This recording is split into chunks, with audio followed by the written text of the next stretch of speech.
Okay, we're recording this. So I wanted to go through because, again, one of the things we found in testing with the iDoc process for BradyServe was when we were submitting the tests on SAP Train was that we kept getting new account numbers back. Even though we have the SHIP2 stored with their SAP account number on BradyServe. And one of the things that Rick mentioned when talking to him in regards to setting up iDoc, and this is what he chatted to me. In the current integration, the buyer and ship to attention are just overlaid on top of a dummy contact number. In iDoc, we will create those contacts in SAP with real numbers under the customer accounts. So if he sets up iDoc to allow us to submit the account numbers, which we were just trying to get the account numbers for the customer, it looks like we're going to need count numbers for contacts as well, or we're going to continue creating new records the way it sounds. So this is where I know I chatted with Jean because I know she's creating some information in the data hub, data, whatever you want to call it, Jean. So Repository. there you go, repository. This data repository. So I chatted with her about this because I'm like, do we need to go through SAP? So that's why we have Jane here as well. Or do we need to go and get something out of the data repository and which one's going to work better? So we kind of thought we'd get together and just kind of take a look at what we're doing today and how we're getting data. And Jane, I don't know if you know if anything exists for us to pull this information today because we don't get it, or if there's something that we have available where we could start looking at pulling information from. But I guess what I'm trying to figure out is next steps for us because we don't have the right information yet. Even though Rick can set this up, we don't have the right information to pass SAP without continuing to create new accounts.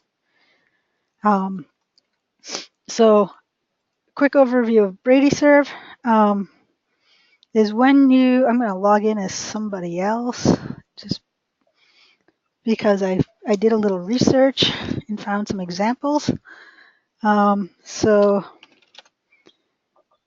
I'm going to log in as Gary Hansen from Hansen Supply. He is a rather busy user of BradyServe, and he actually does a lot of drop shipments to his customers. So he's not sending to Hansen Supply. So I am on the live site, so I'm going to be very careful about what I'm doing. But I'm going to add some items to my cart.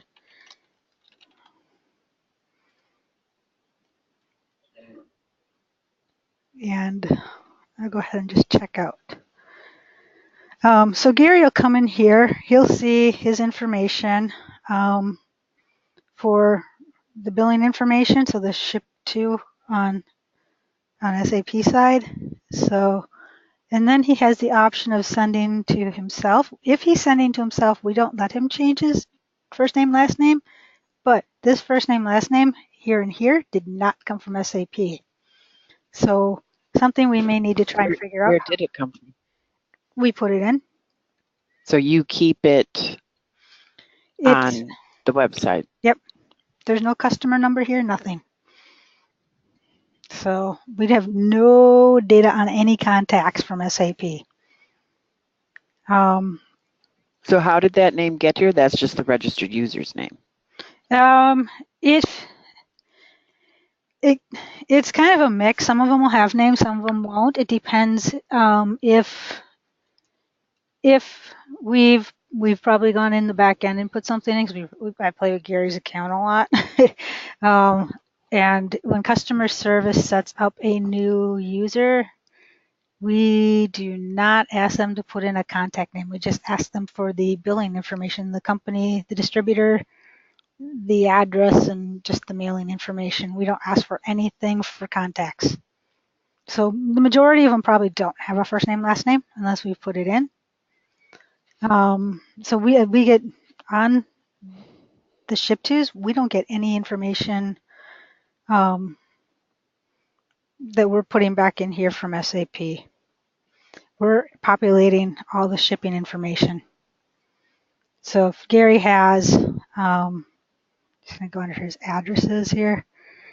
Gary has at Hanson Supply. It's going to take a little while. He's got a lot. The information that's going to come up in here is going to come back from SAP, but it's not going to come back with the first name and last name. All we're getting, again, is down in here because we get no contact information on these. So he would be able to, wow, he does have a lot. I'm going to go back to his cart.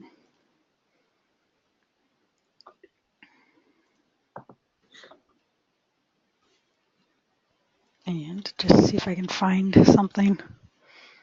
Okay, what we do is we use type ahead because he's got so many. But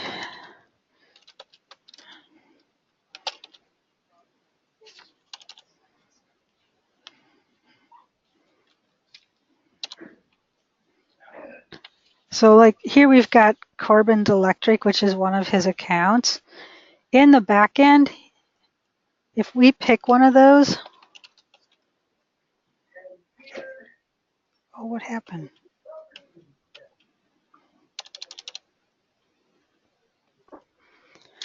It will populate with the first name and last name because they've had it. If he didn't have it,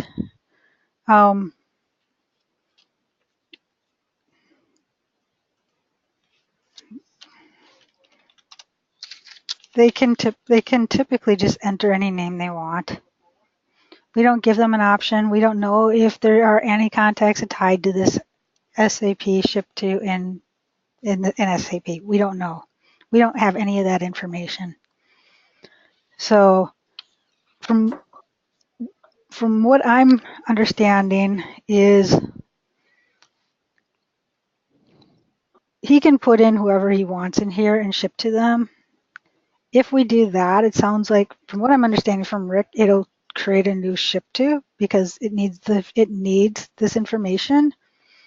If there's a name in there, it needs the SAP account number, otherwise it's brand new. We can leave it blank if they don't have one. So you don't have a SAP account number for the ship to? For the ship to, we do. Yeah, because all this information actually is coming back when Gary logs into BradyServe. We do a call to SAP to get all their ship to addresses for the last anyone they've shipped in the last 365 days. We get back. So we get that information, but if there was a contact on those, we don't know. So I guess what I'm trying to understand, what I'm trying to figure out is, I guess, how do we get those names? Where can those come from?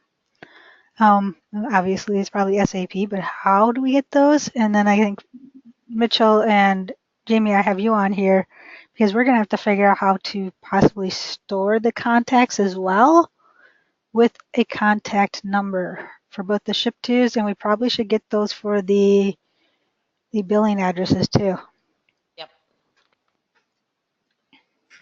So there's information we're going to need to get back into the BradyServe side so that when we submit orders with iDoc, we're not again creating all these new accounts every time. So does that make sense to everybody? Yes. So are you going to change your registration process to require a name, a contact name? For the billing side? Uh-huh. We will probably, yeah, we're going to need to put it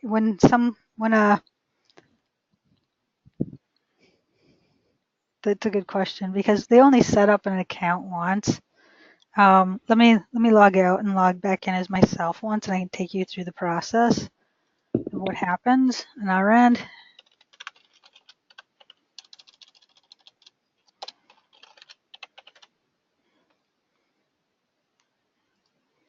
So when a customer comes in or requests a new account,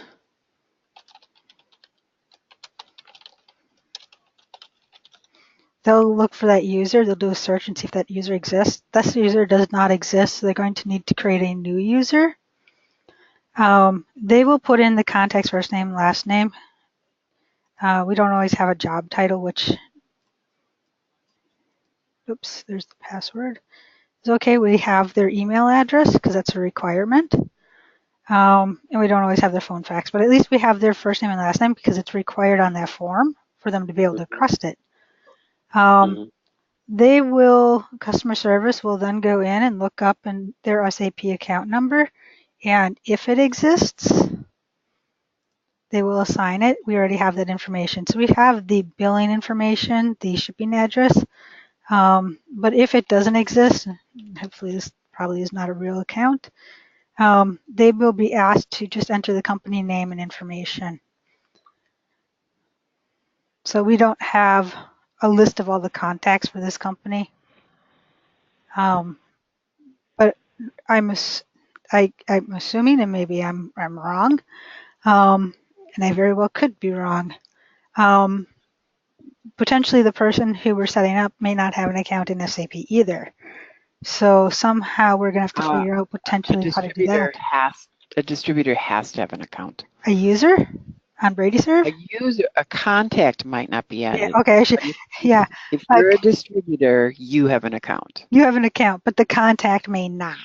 No, that's true. So this person, this Jane Doe at Brady Corporation, may not have an SAP account number, which now we may need them to set that contact number. Contact number, I'm sorry. I'll get my terminology correct yet. So Jane Doe may not have a contact number in SAP. So we may now need customer service to go in and set them up in SAP when they request an account. I would say yes. And then we would need them to enter that contact number in here as well. Now, you could automate it. I don't know. I could ask Rick if it's possible for them to put this information in, either check Jean's database to see if Jane Doe is actually a contact for this account, because you have the account number. Mm-hmm. If it's not, then you know it's an ad scenario. Mm-hmm. And so you do either manually have to go into SAP and create that contact, or some kind of automated thing. I don't know how we could do that, but yeah, the account is there. You need to add the contact. I think as customer service is probably, they're going to verify this person works or is part of this distributor, so this company. I don't know how hard it is to set up a new contact in SAP. It's not hard. Okay. I would prefer that they probably do that at that time. That way that person can log in right away and place an account or place an order. Because that's what they're trying to do anyways. They're trying to get into BradyServe and place an order.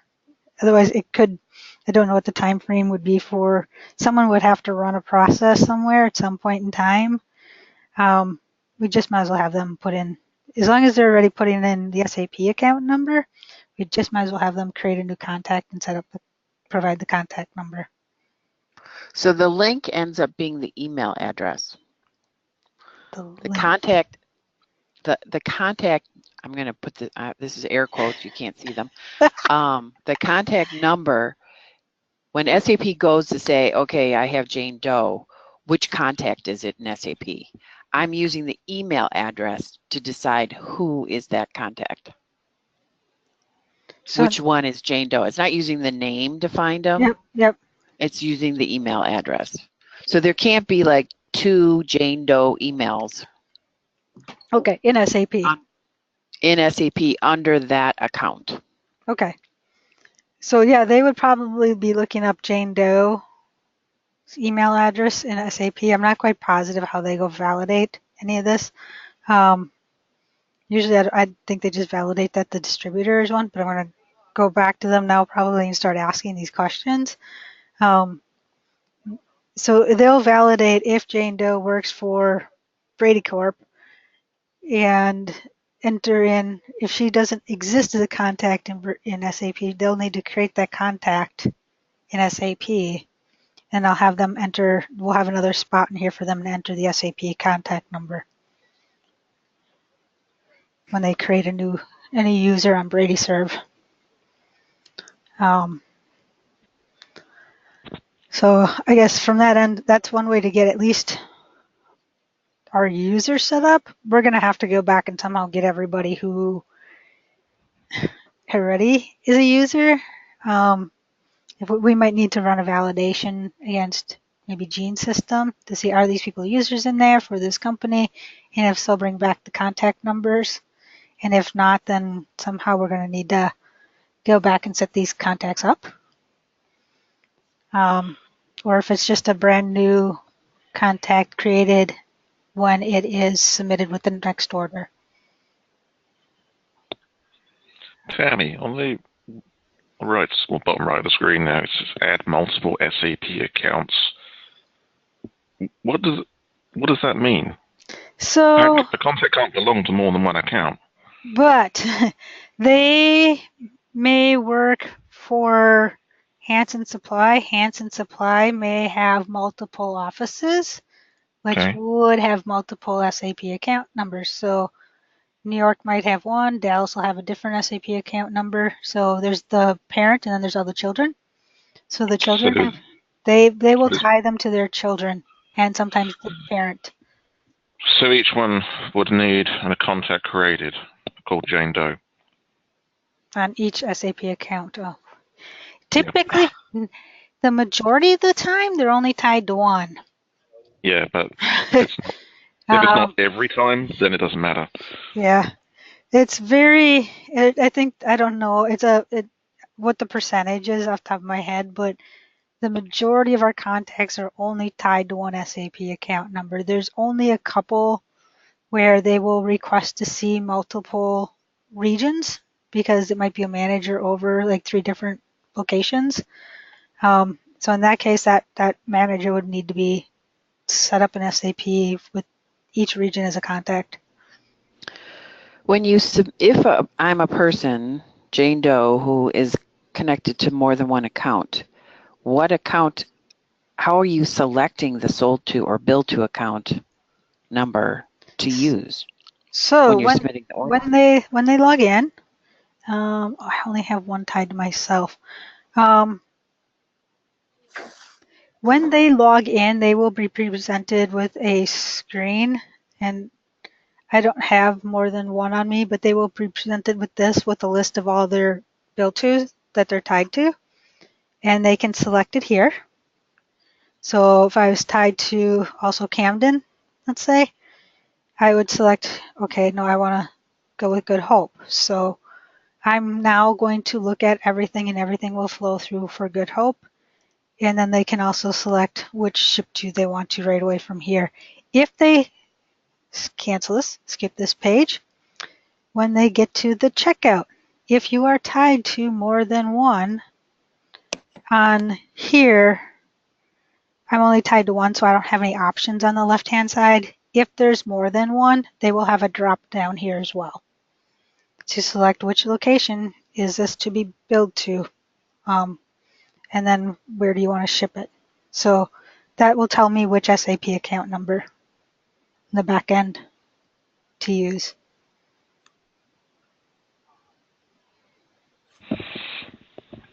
Interesting. None of this is synchronized with SAP, right? So if we change the address of the account in SAP, it doesn't get back here somehow? Not on the billing side. On the shipping side, it does. Because when you log in, we do a call and we bring back the last 365 days and we'll update. Right. But not on the billing side, which I think we do need to because I've had distributors complain, well, we moved our office. Right.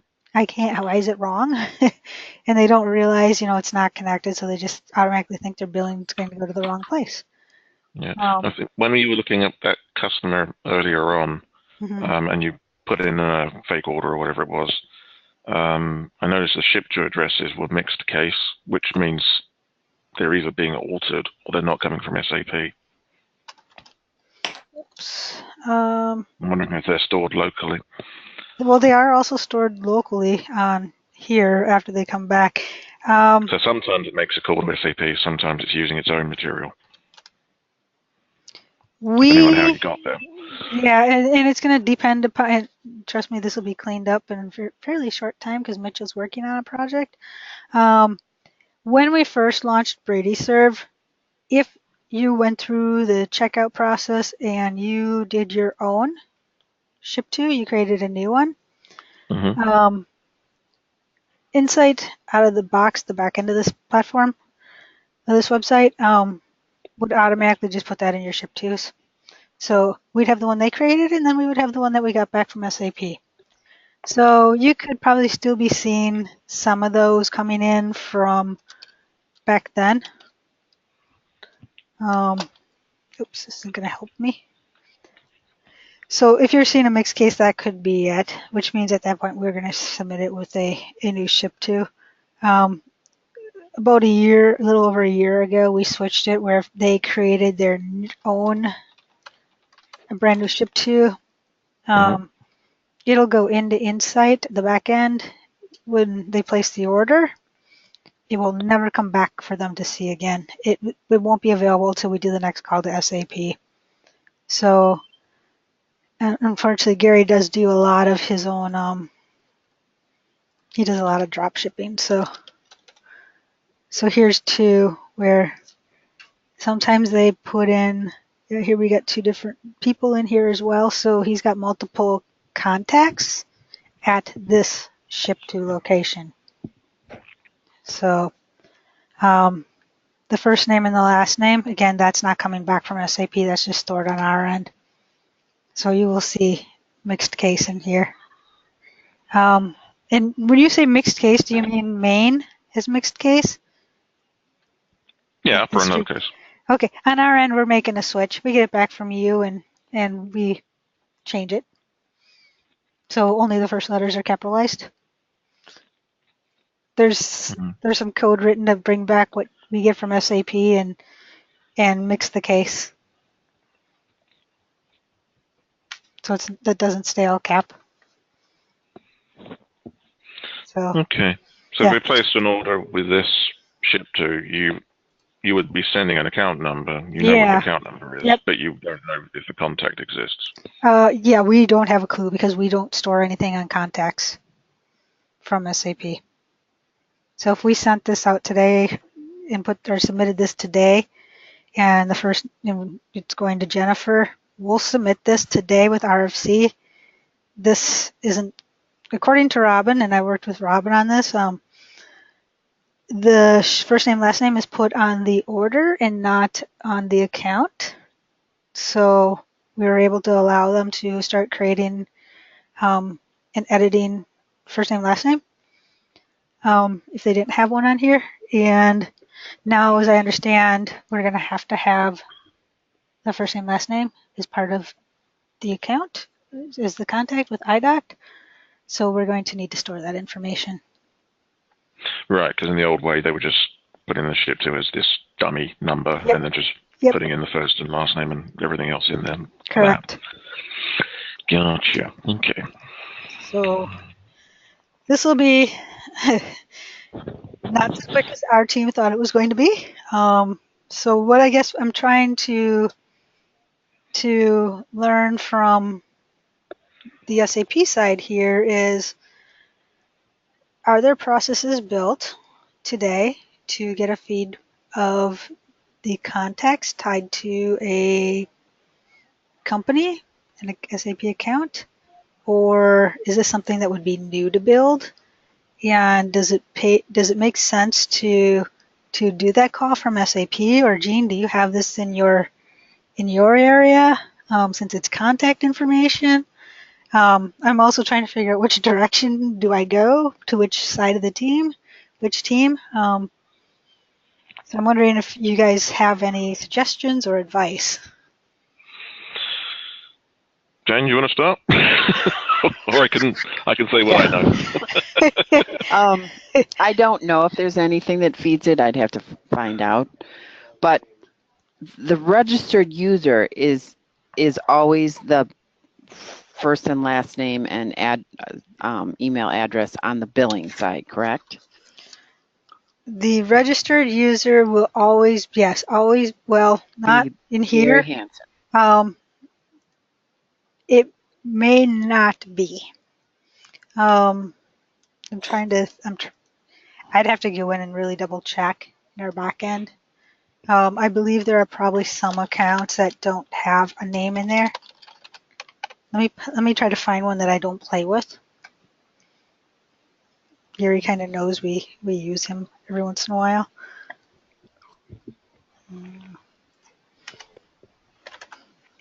Just okay. We got plenty of people with. I don't know who this person is. So is this an admin page? The CSR page is a page for CSR. customer service reps. Okay. Where they can go in and they can look up people and help get new passwords and set up accounts. And it's only visible to people who have, there's permissions that we have to grant you in order to see that. So only my team sees it, and so does customer service. So let me see if this person, unfortunately, when we do those, thankfully this is local, it's just stored in my cookies, so this Brandon person won't see what I'm doing. But no, like, yeah, so Brandon does. I'd have to go back and double check if we always put their name, first name in, last name in this position. I don't know off the top of my head. And Mitchell, I don't know if you know either.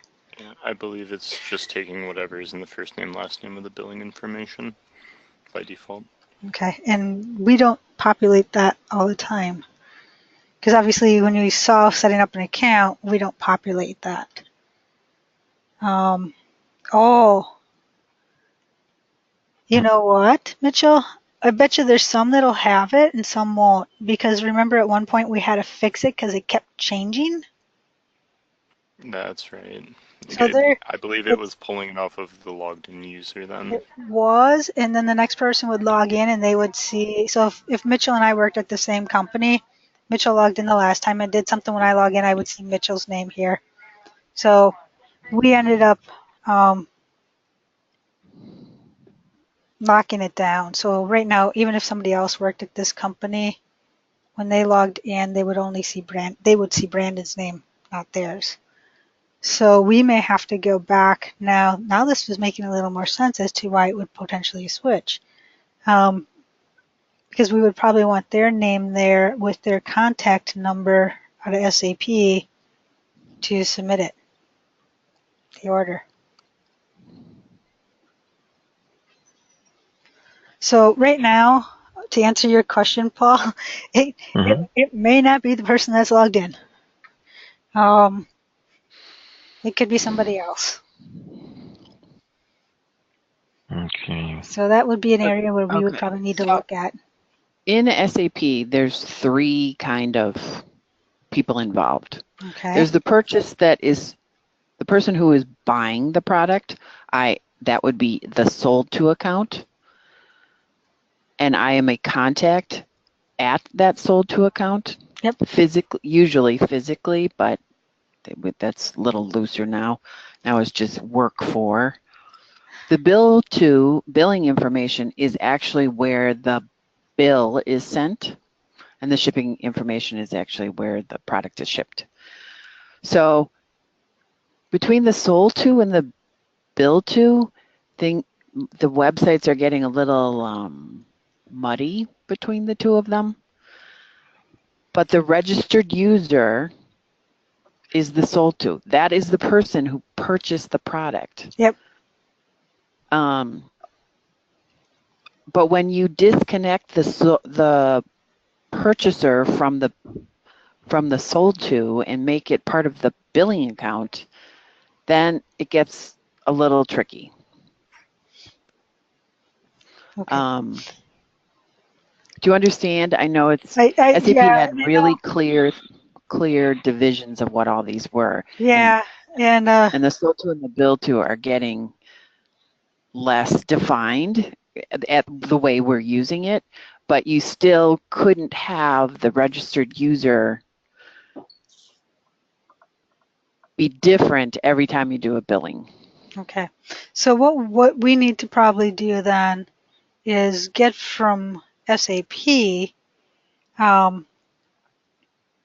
who the billing person is, and then we would just set that on these accounts, and they couldn't change them. So if Brandon logs in, but really the person's actually, because Brandon's probably not getting the bill. Maybe John is, whoever's in their accounts payable department. That's probably who should be in here, I would assume, and I'm guessing that's what would be in SAP, right? Under the billing account or under the sold to account, if there are different addresses? Good question. I guess this is where I get confused with SAP. Because there's the billing, the sold to, and then we have the shipping. And obviously online we only have 2 addresses. So Right. how do we? That is always the problem. Yeah. Because you're using the bill to as the sold to.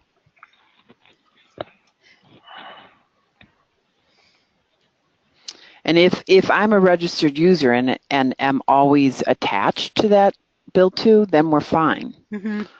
You know, then you can make the bill to and the sold to interchangeable. But if I really am at a different account and I'm sending the billing a different place, in SAP, I need to put them in different places. Because the billing account is where they're going to use that contact, whoever that is, that email address, to either send the bill to or the physical, however they're getting their output, the invoice is going to go to the billing account. The sold to is the one who buys it. The bill to is where the invoice is going, and the ship to is where the product is going.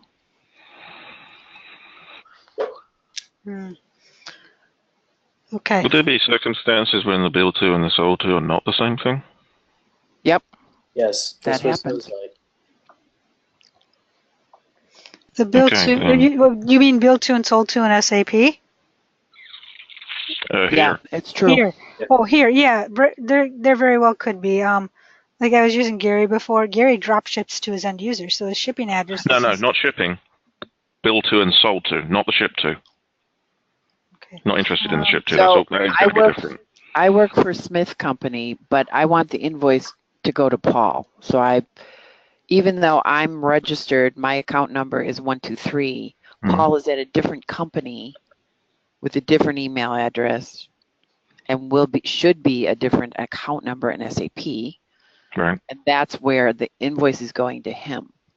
But it doesn't look like they can do that in BradyServe today anyway, because they don't seem to have the concept of a sold to. No, they don't. No. And I think we would confuse the users if we did. Is my guess. So the problem I have is when this order comes into SAP, if I use the account, somehow figure out the account number for electrical equipment in wherever that's in, and Brandon Brasmore is not me, then I don't even know that I ordered it. You would, because maybe not. Not in SAP, so you won't. In the current process with SAP, when we submit the order to SAP through Boomi, we send you over the person who is logged in, and in this case it's Brandon.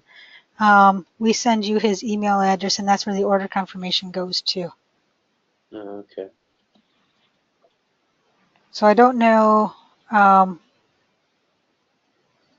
guess, do we need to sit down and do a mapping exercise of this? I'm trying to understand, like, how do we? Yeah, I think we do. The billing address and the sold to being this. Oh, can you hear me? Sorry. Yep. I gotcha. I'm okay with the sold to and the billing being the same, but they have to. They can't change it. No, they can't change anything here, anyways. On the billing side, they cannot change it. This side, there is no fields that are editable. So I can't change the name. Nope. So I am always Brandon at electrical equipment, no matter where I'm shipping. Well, you can. For this side. A login can be connected to 2 or more bill tos, can't it? Yeah, it can be. And when they ship to themselves, we don't let them change this. But if they were shipping to, oh, I have no idea. Let's see what he's got in his. Yeah, maybe he doesn't have anybody. I don't know what his shipping account. Well, addresses. So he's got a number of ship tos in here. So let's take a look back here.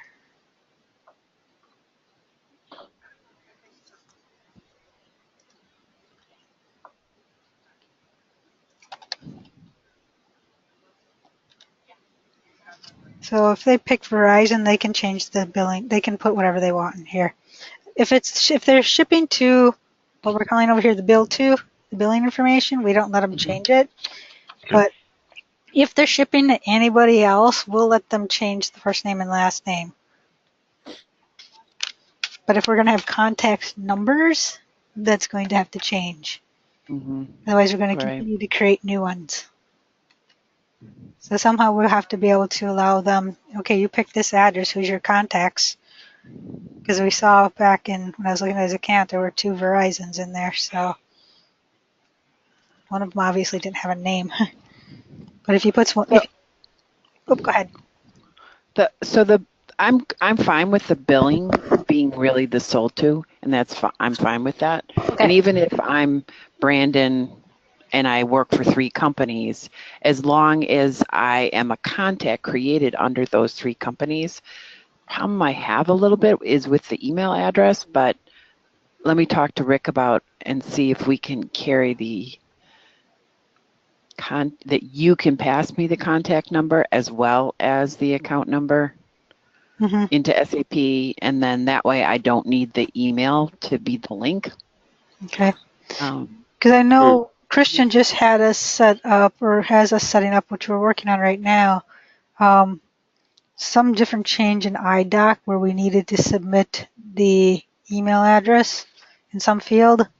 So I know Trinity's been working on that story. He's working on that one right now. Okay. Because we need that for Latin America too. So he's using the email address to look up the contact. We're not looking up any contacts. You're not looking at that. The interface is. I guess so. Yeah, that's okay. As long as it's under that account number and not anybody in the database with his email address. Okay, so if we submit, so let's say Brandon here is under, I don't know, let's say electric equipment is account 123, and he has a contact number under account 123. If we submit the order here with this side of it saying electrical equipment submitted the order, here's the email address associated to that order, you could look up the contact number with the iDoc process, or do we still need to submit the contact number? I think it's a programming change, and I'd have to talk to Christian to see what he's planning on doing. But yes, I would think you could do that. You have the account number and an email address with who's the contact. Okay. So you wouldn't have to carry the SAP contact number. Okay. We could look it up, but that contact has to exist. And if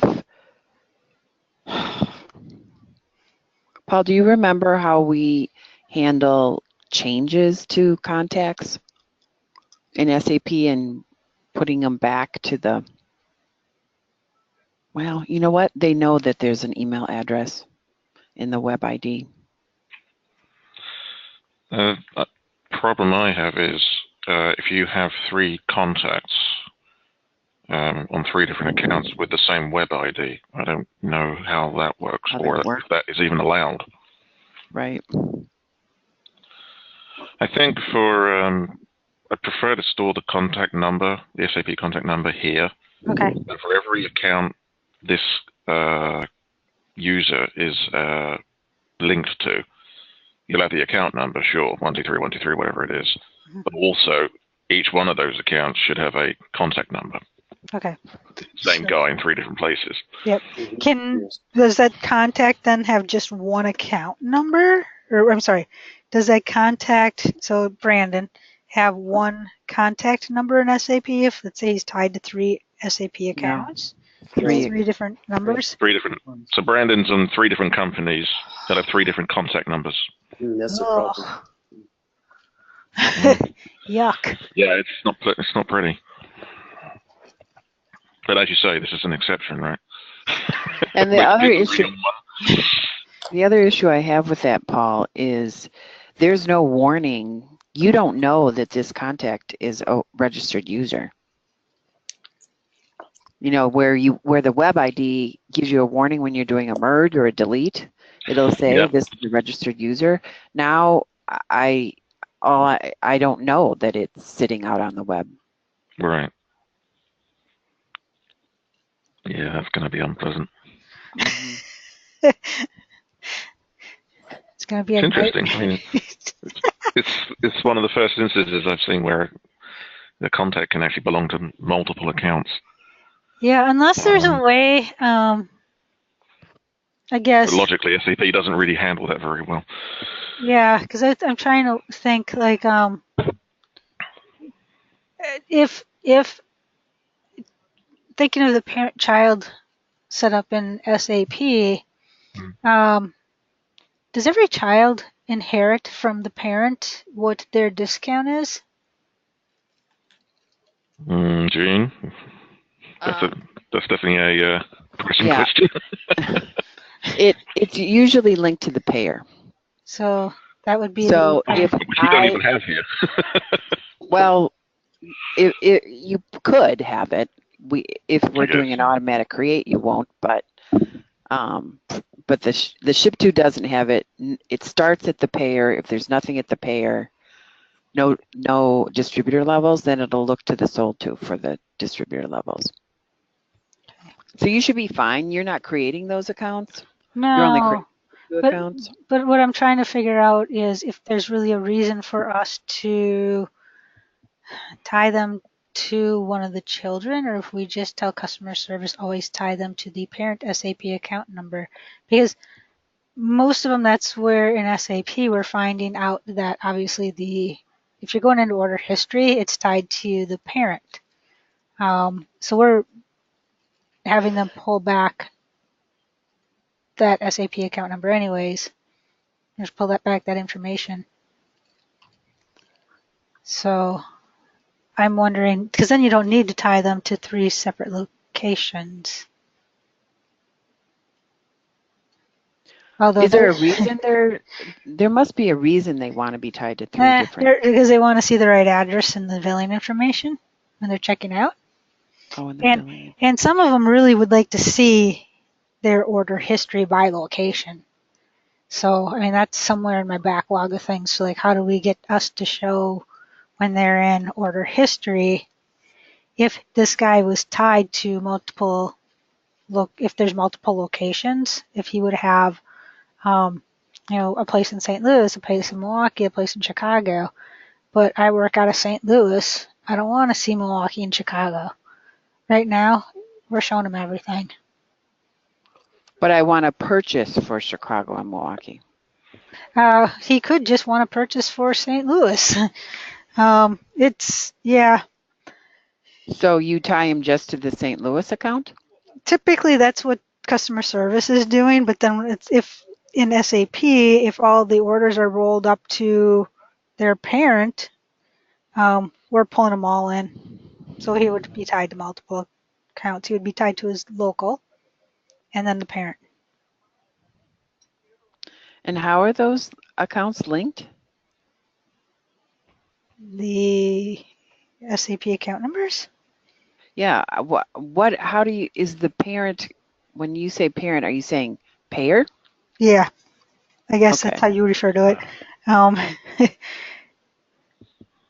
Because you can have your payer, but then you could have all your different locations, right? Yes. So I know Granger, let's pretend Granger isn't the nightmare it is, but Granger has like 2 payers, and then linked to all those payers are sold tos, and then linked to those sold tos are ship tos. Yep. So I I work for one of the sold tos. Yep. When I register, you're going to put one of the two payer accounts on as If my account number? if what I'm finding out in the way we have BradyServe set up is if you're at the sold to,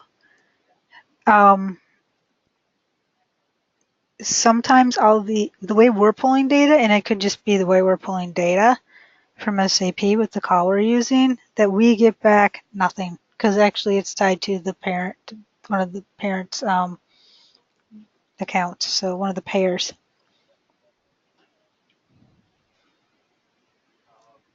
So even though I'm attached to a sold to, I don't have any order history? You potentially could not, because when we do the call to SAP, so if the payer is account 123, the sold to is account 456, and if that's rolled up to 123 as the payer, Mm-hmm. when you log in tied to 456, you may not see anything because we're trying to get.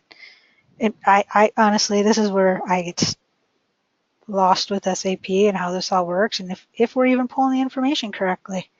Because if they don't see anything, I'll go into ClickView and I'll look up that order number and see, oh, look, I have to put in account 123 in order to get that to come back in BradyServe because it's under that payer account. And if I put in 123, it comes back.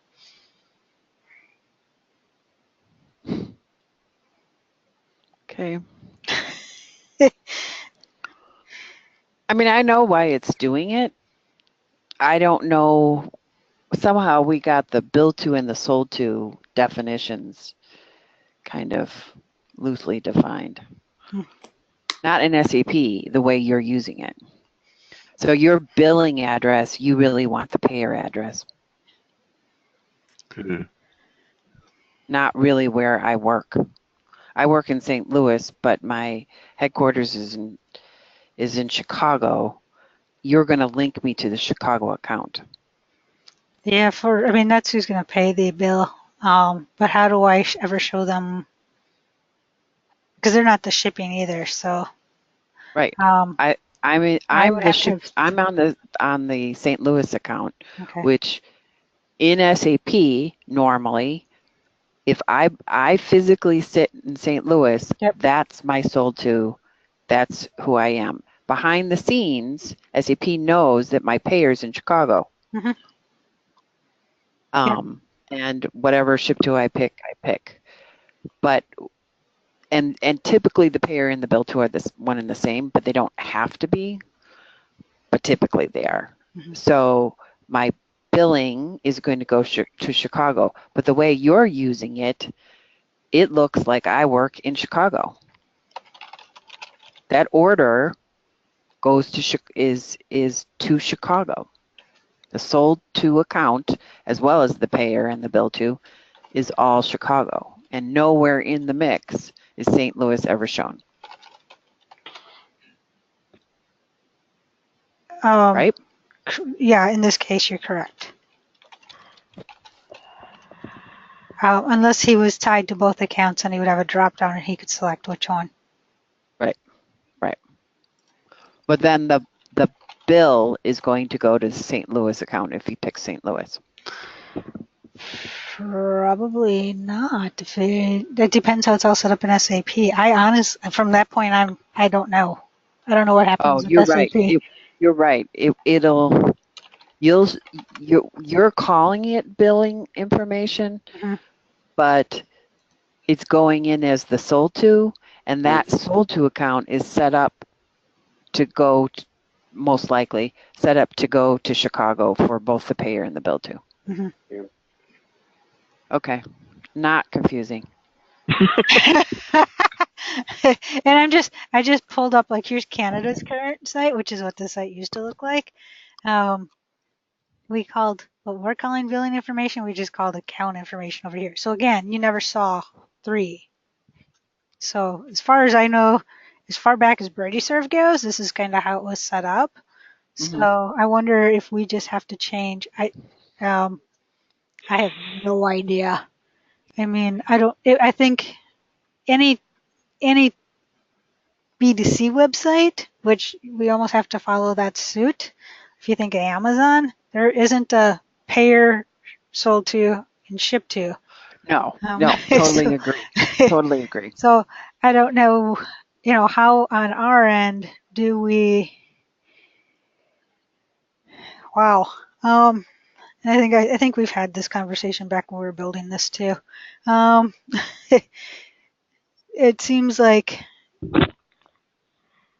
I honestly have no idea. It's fine the way you're doing Okay. it because SAP will correct, even if he picks St. Louis, SAP will correct it in the back end and the billing will still go to Chicago. Yep. Okay. That's what I thought. So coming back to the contacts though, we got to figure out if he picks, I don't see them ever well, I think I don't honestly know. Let me start over. I guess with the contacts, I'm trying to figure out too then, because if this Brandon guy was tied to multiple locations, and off the top of my head, I can't think of anybody who's set up that way right now. You would have two different contact numbers in SAP, one for each account number. Right. I don't know how we would handle something like that on our end, in the back end of BradyServe.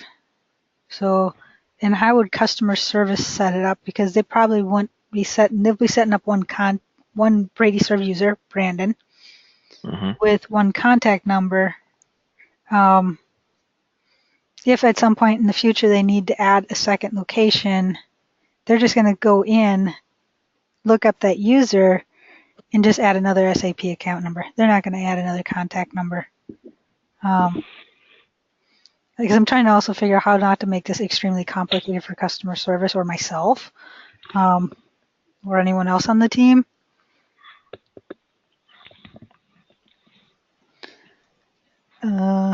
So I know we're basically out of time. So I think next, I'm trying to understand maybe what next steps would be if we need to take a look at maybe doing a mapping exercise, or how can we get this contact information from SAP, because we haven't even talked about the shipping side of it either. So if they are shipping to electrical equipment, let's just say it's not the same as over here. In SAP, if there's 5 contacts for that, how do I get that information, and how do I use that to submit as well? That might be easier. That's what I'm thinking. We're looking at the moment you're looking at a Z ship to table, which just says, all right, this sold to account has used this many ship tos in the past, whatever. We have a table now which has this account has used this ship to and this ship to contact over the past however long it is. So you have that contact element in there as well. Okay. So you could have 5 different contacts at the same ship to location, and you just pick one or the other. Yep. And the contact number will be on there. Yep. So when you send your order in, you have your ship to contact number, and you have your ship to attention number. Yep. Which is the contact number. So it wouldn't create duplicates, things like that. So I see that as the easier of problems. So the other thing requires a mapping exercise, I think. Okay. All right. Just so we're absolutely clear on where we're getting this information from. Yeah, I think so. So let me go ahead and schedule some time for us to go through maybe a mapping exercise, because that way we can get on the same page too with how does SAP work, where are things really being mapped, what do we need to do for going forward. Right. On my end, I'm going to take a look at some of these ones and see if I can find somebody who's tied to something more than once, and understand that. And I will also have Mitchell and Jamie on the call for that as well, or so that we can. Mitchell probably knows the best out of all of us how this information is getting passed to SAP, because he does a lot of our processing with how we get the data back and how it goes to SAP. So we'll do that, and then we can talk about what would it take to get back when we do the call for the shipping information. So today we get the addresses back. We'll just need to figure out how to get the contacts back, because I think that makes the most sense. Who did they ship to before as a contact? Just send that information back. Right. And on our end, we're going to have to figure out how to store that and how to store a contact number. And in the meantime, I'm going to get a hold of Christian to see what he must have had a plan in mind. So I will just reach out to him. Okay, sounds good. I will try to put something on our calendars so we can go to the next step. Great. All right. Great. Thank you. Thank you. Thanks. Bye. Bye. Bye.